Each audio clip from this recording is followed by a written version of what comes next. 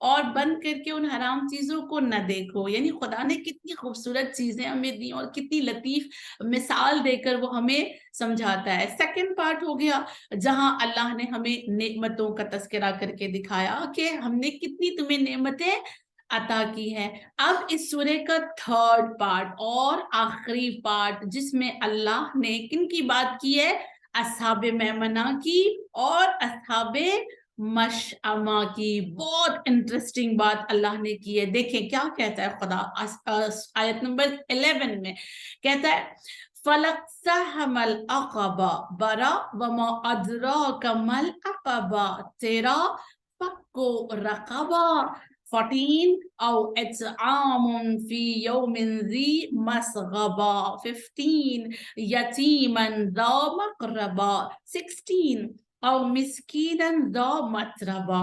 بہت خوبصورت بہت خوبصورت ترجمہ. دیکھیں آیت نمبر 11 لیکن وہ ناشکرا انسان ہے جو اس اہم گھاٹی سے اوپر نہیں گیا. آیت نمبر 12 اور تجھے کیا معلوم وہ گھاٹی کیا ہے. آیت نمبر 13 غلام کو آزاد کرنا ہے. 14 یا بھوک کے دن کھانا کھلانا ہے. 15 رشتہ داروں میں سے کسی یتیم کو. 16 یا خاک پر پڑے ہوئے کسی مسکین کو.